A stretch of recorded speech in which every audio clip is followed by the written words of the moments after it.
ಬೇಡ ಅಕ್ಕ. ನನ್ ಮಗ್ಳನ್ನ ಎತ್ಕೊಂಡು ಹೋಗ್ತಾಳೆ ದೊಡ್ಡ ಬೊಟ್ಟಮ್ಮ. ನನ್ ಮಗ್ಳನ್ನ ಏನಾದ್ರೂ ದೂರ ಮಾಡಿದ್ರೆ ನಾನು ನಿಮ್ ಯಾರನ್ನೂ ಸುಮ್ನೆ ಬಿಡಲ್ಲ ಅಕ್ಕ.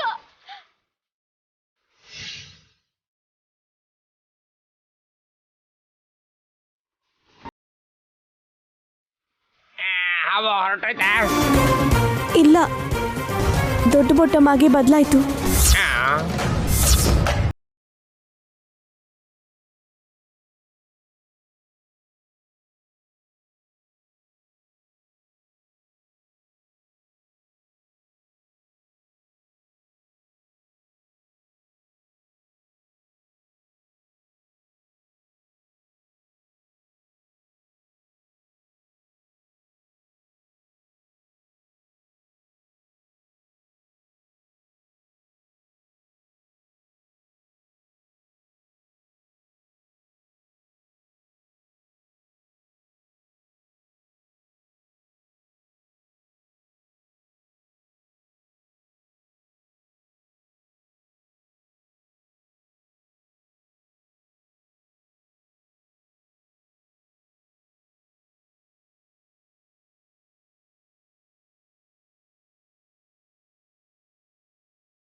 ಕೊಡೆ ಆ ಚೈನ್ ಕೊಡೆ ಮೊದ್ಲು.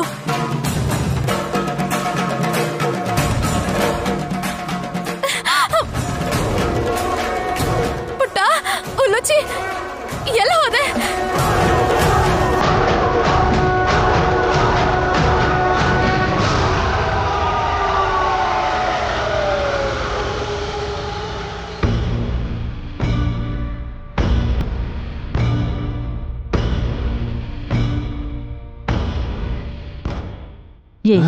ಹೇಳೋ ಮಾಮ್, ನೀವೇ ಹೇಳಿ ಮಾಮ್. ಕರ್ಮ, ಬಾಯ್ ಕಡೆ. ಬನ್ನಿ. ಅಖಂಡ ಸ್ವಾಮಿಗಳೇ, ವಿಷ ಬೆರೆಸಿರೋ ಪಾಯಸನ ವಿಶಾಲಾಕ್ಷಿ ತಿಂದ್ರೂ ಕೂಡ ಅವಳಿಗೇನೂ ಆಗಿಲ್ಲ. ವಿಷ ಒರಿಜಿನಲ್ ಡೂಪ್ಲಿಕೇಟ್ ಅಂತ ತಿಳ್ಕೊಳ್ಳೋದಕ್ಕೆ ಬಂದ್ವಿ ಸ್ವಾಮಿ. ಏಯ್, ಏನ್ ಕೇಳ್ಬೇಕು ಅನ್ನೋದು ಗೊತ್ತಿಲ್ಲ ಕಣೋ ನಿನ್ಗೆ. ವಿಶಾಲಾಕ್ಷಿಗೆ ಏನೂ ಆಗಿಲ್ಲ ಅಂತಂದ್ರೆ ನುಂಗ್ಲಿಲ್ಲ ಅಂತ ಅರ್ಥ. ನುಂಗ್ದೆ ಹೇಗಿರಕ್ಕಾಗತ್ತೆ ಸ್ವಾಮಿ? ಪಾಯಸನ ಚೆನ್ನಾಗೇ ತಿನ್ಲಲ್ಲ. ಚೆನ್ನಾಗೇನ್ ಮಾಮ್, ಸ್ಪೂನು ಬಿಡ್ಲಿಲ್ಲ ಅವಳು. ವಿಷ ಚೆನ್ನಾಗಿರಲ್ಲ ವಲ್ಲಭ. ನೀವ್ಯಾವಾಗಾದ್ರೂ ರುಚಿ ನೋಡಿದ್ರ ಸ್ವಾಮಿ? ಏಯ್, ವಿಷ ಚೆನ್ನಾಗಿರೋದಿಲ್ಲ, ವಿಷ ಕಹಿ ಇರುತ್ತೆ ಅಂತ ಎಲ್ಲರೂ ಅನ್ಕೋತಾರೆ. ಆದರೆ ನಿಜ ಏನು ಅಂದ್ರೆ ವಿಷಕ್ಕೆ ರುಚಿನೇ ಇರೋದಿಲ್ಲ. ವಿಷ ಕುಡಿತಿದ್ದ ಹಾಗೆ ರಕ್ತನಾಳಗಳು ಸಿಡಿದು ಹೋಗುತ್ತೆ, ಮೆದುಳು ಕೆಲಸ ಮಾಡೋದಿಲ್ಲ, ದೇಹದ ಒಳಗೆ ರಕ್ತದ ಸ್ರಾವ ಆಗುತ್ತೆ. ಆ ನೋವು ತಡ್ಕೊಳಕ್ಕಾಗ್ದೇನೆ ಪ್ರಾಣ ಹೊರಟೋಗುತ್ತೆ. ವಿಶಾಲಾಕ್ಷಿ ಮಲಗಿರೋವಾಗ ಹಾವು ಬಂದು ಅವಳ ಕತ್ತಿಗೆ ಸುತ್ಕೊಳ್ತು ಸ್ವಾಮಿ. ವಿಷ ಕಂಠನ ತರ ಅವಳ ಗಂಟ್ಲಲ್ಲಿದ್ದ ವಿಷವನ್ನ ಆ ಹಾವು ಅದನ್ನ ಗ್ರಹಿಸಿ ಅದನ್ನ ಹೀರ್ಕೊಂಡು ಹೋಯ್ತು ತಿಲೋತ್ತಮ. ಹೌದು. ಆಮೇಲೆ ದೊಡ್ಡಬಟ್ಟಮ್ಮನ್ನ ಆ ಮಗು ಜೊತೆ ಆಟ ಆಡು ಅಂತ ಕಳ್ಸಿದ್ಲು ಅಲ್ವಾ? ಈಗ ನಾವ ವಿಶಾಲಾಕ್ಷಿನ ಮನೆಯಿಂದ ಆಚೆ ಕಳಿಸ್ಬೇಕು ಅನ್ಕೊಂಡಿದೀವಿ ಸ್ವಾಮಿ. ಇಲ್ಲ ಅಂದ್ರೆ ಅವಳಿಂದಾಗಿ ಎಲ್ರಿಗೂ ನೋವು ಅವಮಾನ ಆಗ್ತಾನೇ ಇರುತ್ತೆ. ಬಾ ಅಂದಾಗ ಬರಲ್ಲ, ಹೋಗು ಅಂದಾಗ ಹೋಗಲ್ಲ ವಿಶಾಲಾಕ್ಷಿ. ಮನಸ್ಸು ಕರಗಬೇಕು, ಇಲ್ಲ ನೋವಾಗ್ಬೇಕು. ಹಾ, ಹಾಗಿದ್ರ ಎರಡನೇದೇ ಹೇಳ್ಕೊಡಿ ಸ್ವಾಮಿ. ಆ ವಿಶಾಲಾಕ್ಷಿ ಹರ್ಟ್ ಆಗಿ ಬೇಜಾರ್ ಮಾಡ್ಕೊಂಡು ನಮ್ಮ ಮನೆನ ಬಿಟ್ಟು ಹೋಗ್ಬೇಕು ಅಂದ್ರೆ ಏನ್ ಮಾಡ್ಬೇಕು ಅಂತ ಹೇಳಿ ಸ್ವಾಮಿ.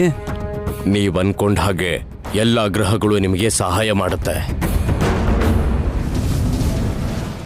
ಆದ್ರೆ ನೀವೇ ವಿಶಾಲಾಕ್ಷಿನ ಕಳಿಸ್ಬೇಕು ಅಂತ ಅನ್ಕೊಂಡ್ರೆ ಅದು ಆಗದೇ ಇರೋ ಕೆಲಸ.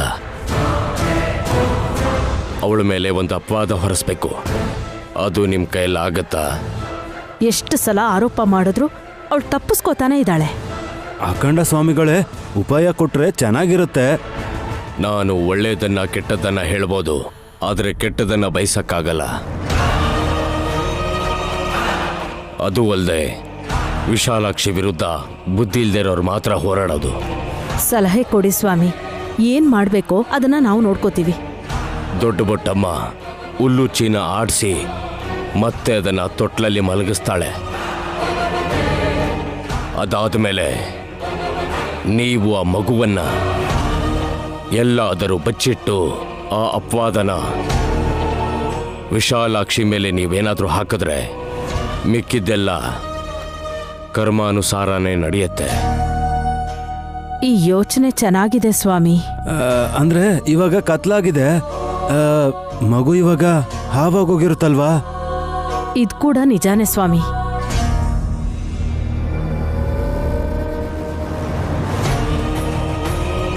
ಈ ವಿಭೂತಿಯನ್ನ ತಗೋತಿಲ್ವ ತಮ್ಮ?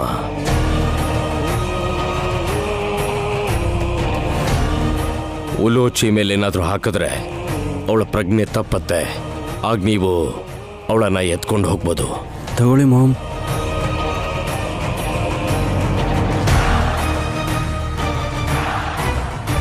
ಸ್ವಾಮಿ, ಎಲ್ಲಿ ಉದುರಿಸ್ಬೇಕು ಇದನ್ನ? ಇಲ್ಲಿ ಕರ್ಕೊಂಡ್ ಬಾ ಅಂತೀರಾ? ಬೇಡ. ನಾಗರಾಜನ ವಿಷಯದಲ್ಲಿ ಏನ್ ನಡೀತು ಅಂತ ನೀವು ನೋಡಿದಿರ. ತನ್ನ ಮಗುಗ್ ಹಾಗೆ ಮಾಡಿದ್ದಕ್ಕೆ ನೀವು ಬಲಿಯಾಗಿ ಹೋಗ್ತೀರಾ. ಹಾಗಾದ್ರೆ ಬೇಡ ಸ್ವಾಮಿ, ಕರ್ಕೊಂಡು ಹೋಗಿ ಎಲ್ಲಾದ್ರೂ ಬಿಟ್ಟು ಬರ್ತೀವಿ. ಅದಕ್ಕೆ ಎಚ್ಚರ ಆದಾಗ ಮತ್ತೆ ದಾರಿ ಕೂಡ ಗೊತ್ತಾಗಲ್ಲ. ನಿಮ್ಮ ಪ್ರಯತ್ನವನ್ನ ನೀವು ಮಾಡಿ, ಮಿಕ್ಕಿದ್ದೆಲ್ಲ ಆ ದೇವರ ಇಚ್ಛೆಯಂತೆ ನಡೆಯುತ್ತೆ.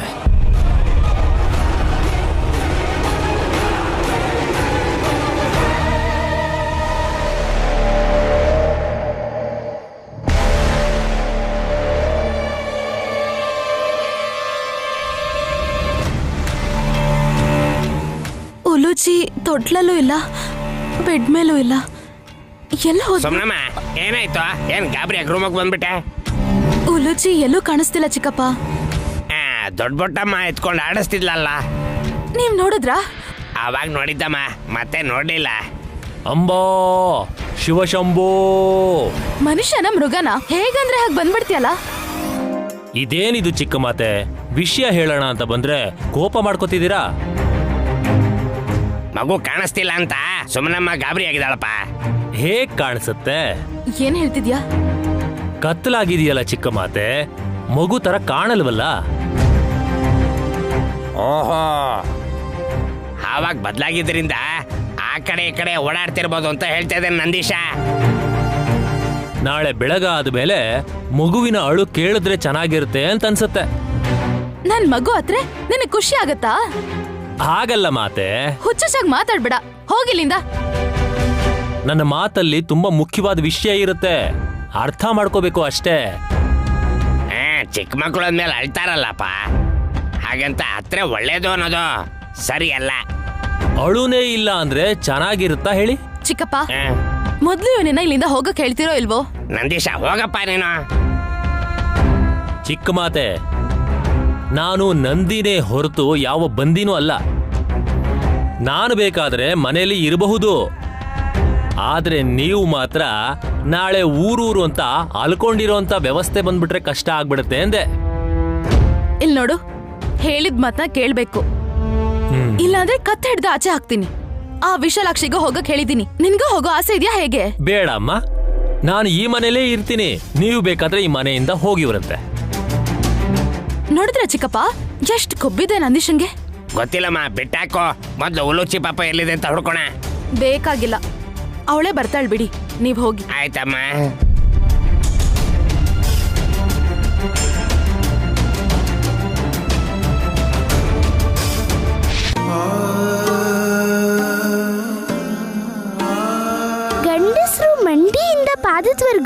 ಶನಿ ಮನೆ ಮಾಡ್ಕೊಂಡಿರ್ತಾನೆ. ಓಯ್, ಏನು ಅಂದ್ರೆ ಕೇಳಿಸ್ಕೊಂಡ್ರಾ? ನಿಮ್ ಕಾಲಲ್ಲಿ ಶನಿ ಇರುತ್ತಂತೆ. ಏಯ್, ನಾನೊಬ್ನೇ ಗಂಡ್ಸ ಇರೋದು, ಮನೇಲಿ ಬೇಜಾನಿದಾರಲ್ವಾ? ಇವ್ರ ಕಾಮಿಡಿ ಪೀಸ್ ಬಿಡು. ನೀನ್ ಹೇಳು ವಿಶಾಲಾಕ್ಷಿ. ಹೆಂಗಸ್ರು ಅಂಗೈಯಿಂದ ಹಿಡಿದು ಅವ್ರ ಬೆರಳ್ವರೆಗೂ ಆ ಶುಕ್ರ ವಾಸವಾಗಿರ್ತಾನೆ. ಓಹೋ,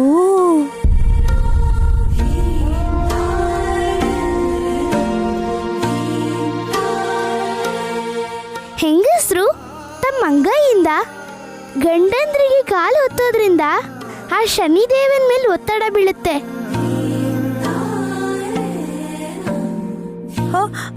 ಬಿದ್ರೆ ಏನಾಗುತ್ತೆ? ಹೀಗೆ ಶುಕ್ರನ ಒತ್ತಡ ಶನಿ ಮೇಲೆ ಏನಾದ್ರೂ ಬಿದ್ರೆ ಅಷ್ಟೈಶ್ವರ್ಯಗಳು ಒದಗ್ ಬರುತ್ತೆ. ಓ, ಅದಕ್ಕೇನಾ ನಯನಿ ರಾತ್ರಿ ಪೂರ್ತಿ ವಿಶಾಲ್ ಕಾಲೊತ್ತುತ್ತಾ ನಿದ್ರೆಗೆ ಜಾರ್ ಹೋಗೋದು? ಅಷ್ಟೇ ಅಲ್ವಾಕ? ಶ್ರೀಪತಿ ಪಾದನ ಲಕ್ಷ್ಮೀದೇವಿ ಒತ್ತಿದ್ದಕ್ಕೆ ಐಶ್ವರ್ಯಕ್ಕೆ ರಾಣಿ ಆಗ್ಬಿಟ್ಲು.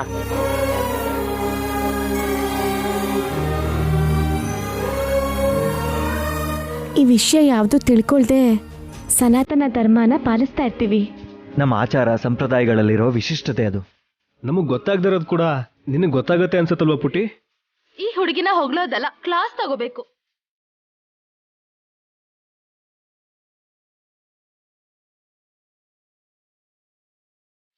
ಈ ವಿಶಾಲಾಕ್ಷಿ ಏನ್ ಮಾಡಿದ್ಲು ಸುಮನ? ನನ್ ಮಗ್ಳನ್ ಏನ್ ಮಾಡಿದ್ಲು ಅಂತ ಕೇಳಿ ಅತ್ತೆ. ನಿನ್ನೆ ರಾತ್ರಿಯಿಂದ ಅವಳು ಕಾಣಿಸ್ತಾ ಇಲ್ಲ.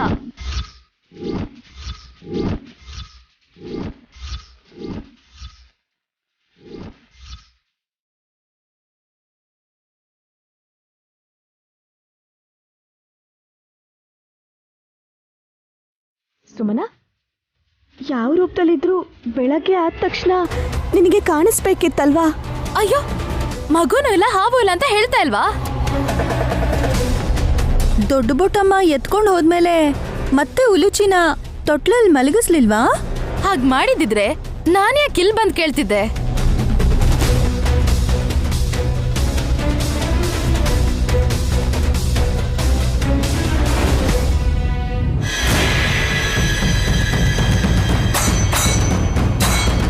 ನಾಗವೇಣಿ ಬರ್ತಿದ್ದಾಳೆ. ಅವಳನ್ನ ನಯನಿ ಸುಮ್ಮನ ಕೂಡ ನೋಡ್ದೇ ಇರೋ ಹಾಗೆ ಮಾಡ್ಬೇಕು. ಓಂ ನಮಃ ಶಿವಾಯ. ಸುಮನ ಕೇಳ್ತಾ ಇದ್ರೆ ಕಣ್ಮುಚ್ಕೋತಿದ್ಯಲ್ಲ ಯಾಕೆ? ಉಲುಚಿನ್ ಕರ್ಕೊಂಡು ಹೋಗಿದ್ ದೊಡ್ಡ ಬೊಟ್ಟಮ್ಮ ಎಲ್ಲಿ ಹೋದ್ಲು?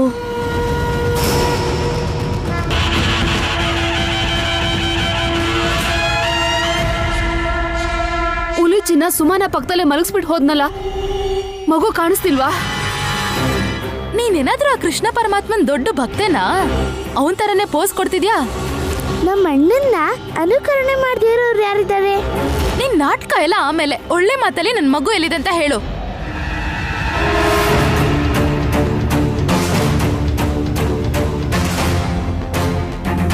ಸುಮನ, ಉಲುಚಿ ಕಾಣಿಸ್ತಾ ಇಲ್ವಾ? ಹಲೋ, ಕೇಳ್ತಾ ಇದ್ರೆ ಸುಮ್ಮನೆ ನಿಂತಿದ್ಯಲ್ಲ? ನೈನಿ, ಇಲ್ಲಿ ನೋಡಮ್ಮ, ಮಗು ಏನಾಯ್ತು? ನಿನ್ನೆ ಕೇಳ್ತಿರೋದು. ಹೋಗ್ಲಿ, ದೊಡ್ಡ ಬೊಟ್ಟಮ್ಮ ಆದ್ರೂ ಎಲ್ಲಿ ಹೋದ್ಲು ಅಂತಾದ್ರೂ ಹೇಳು. ಒಂದ್ ನಿಮಿಷ, ನೀನ್ ಯಾರ್ದೇ ಜೊತೆ ಮಾತಾಡಿದ್ರು ಉಪಯೋಗ ಇಲ್ಲ ನಾಗವೇಣಿ.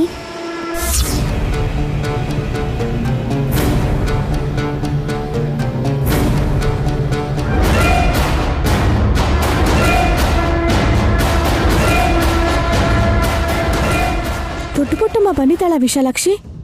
ಹೌದಮ್ಮ.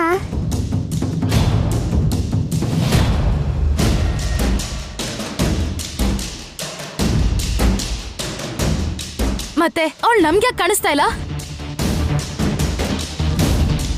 ನೈನಿ, ಮಗು ಕಾಣಿಸ್ತಿಲ್ಲ ಅಂತ ಹೇಳ್ತಿದ್ದಾಳಲ್ಲ, ಎಲ್ಲಿ ಕರ್ಕೊಂಡು ಹೋಗಿದ್ದಾಳೆ ಅಂತ ಕೇಳಿ.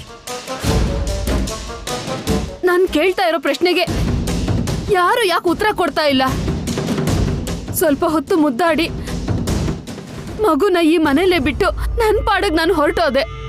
ಇವತ್ತು ನಿನ್ ಮಾತು ಕೂಡ ಯಾರಿಗೂ ಕೇಳಿಸೋದಿಲ್ಲ.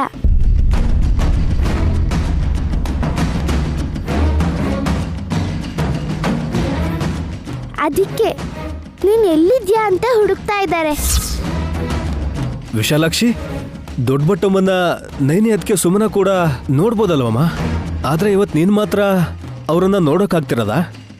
ಹೌದು.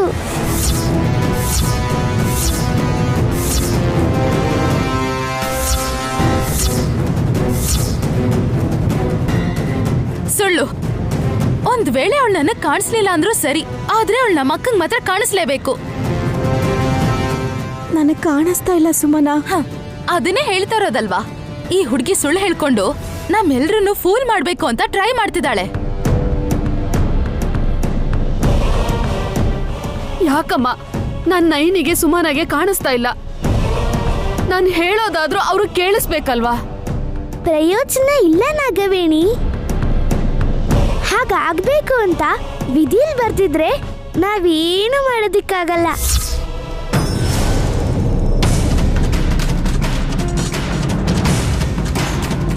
ಏನ್ ಹೇಳ್ತಿದ್ಯಮ್ಮ ನೀನು? ಮಾವ, ಅಯ್ಯ ಇಲ್ಲಿ ನಮ್ಮನ್ ಬಿಟ್ರೆ ಬೇರೆಯವ್ರು ಯಾರು ಇಲ್ಲ. ಈ ಮಾಟ್ಕಾತಿ ನಂಬಿದ್ರೆ ನಮ್ಮನ್ನೆಲ್ಲ ಮುಳುಗಿಸ್ಬಿಡ್ತಾಳೆ. ಹುಷಾರಾಗಿರಿ. ನೀವು ಮೋಸ ಮಾಡದೇ ಇದ್ರೆ ಸಾಕು. ಮಾಮ್, ನೋಡಿದ್ರೆ ಮಾತಾಡ್ತಿರೋದು? ಯಾಕೆ ಹಾಗೆ ಹೇಳ್ತಿದ್ದಾಳೆ ಅಂತ ಪೇಷನ್ಸ್ ಅಂತ ಕೇಳಬೇಕು.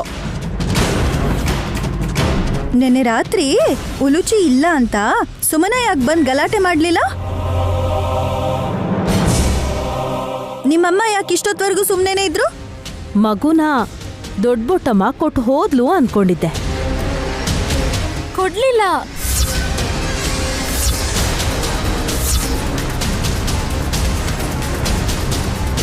ಕತ್ಲಾದ್ರೆ ಮಗು ಅಲ್ಲ ಹಾವಾಗಿರುತ್ತೆ ಅಂತ ನಿನ್ ಪಕ್ಕದಲ್ಲಿ ಅದನ್ನ ಮಲಗಿಸ್ಕೊಳಕ್ಕೆ ಅಸಹ್ಯ ಪಟ್ಟಿರ್ತೀಯ.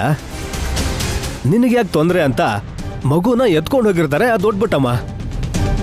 ಅಯ್ಯೋ, ನಾನಂತ ಕೆಲಸ ಮಾಡಿಲ್ಲ. ನನ್ ಬಗ್ಗೆ ತಪ್ಪು ತಿಳ್ಕೊತಾ ಇದ್ದೀರಾ. ದೊಡ್ಡ ಬೊಟ್ಟಮ್ಮಂಗೆ ಮಗು ನೀನ್ ಯಾವತ್ತೂ ತಗೊಂಡು ಹೋಗ್ಬೇಡ ಅಂದಿದ್ದೆ. ಅವಳ ಮಾತು ಮೀರಲ್ಲ.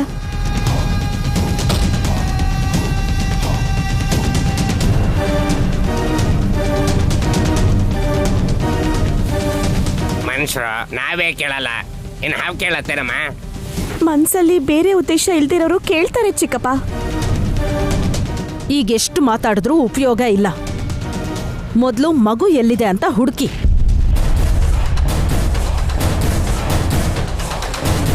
ನಿದ್ರೆ ಮಾಡಿರೋರ್ನ ನಾವ್ ಹೇಗಾದ್ರೂ ಎಬ್ಬಿಸ್ಬೋದು, ಆದ್ರೆ ನಿದ್ರೆ ಮಾಡ್ತಿರೋ ತರ ನಟಿಸೋರ್ನ ಎಬ್ಸಕ್ಕಾಗಲ್ಲ ಅಲ್ವಾ?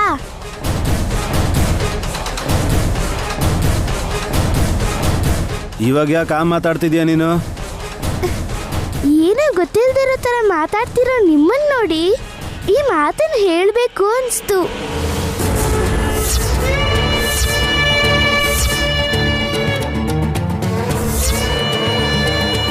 ಉಲುಚಿನ ಬಚ್ಚಿಟ್ಟಿರೋದು ಇವರೇ ಏನಮ್ಮ? ನೀ ಹೂ ಅನ್ನು ಸಾಕು. ನನ್ನ ವಿಷಯದಿಂದ ಇವ್ರ ಪ್ರಾಣ ತೆಗೆದ್ಬಿಡ್ತೀನಿ. ಹೇಳಿದ್ನಲ್ಲ ನಾಗವೇಣಿ, ಇಲ್ಲಿ ಎಲ್ಲ ಕರ್ಮಾನುಸಾರನೇ ನಡೆಯುತ್ತೆ ಅಂತ. ವಿಶಾಲಾಕ್ಷಿ, ದೊಡ್ಡ ಬೊಟ್ಟಮ್ಮ ಅಂತೂ ನಮಗ್ ಕಾಣಿಸ್ತಿಲ್ಲ. ನೀನ್ ಯಾರಿಗೆ ಏನ್ ಹೇಳ್ತಿದ್ಯಾ ಅಂತ ಗೊತ್ತಾಗ್ತಿಲ್ಲ.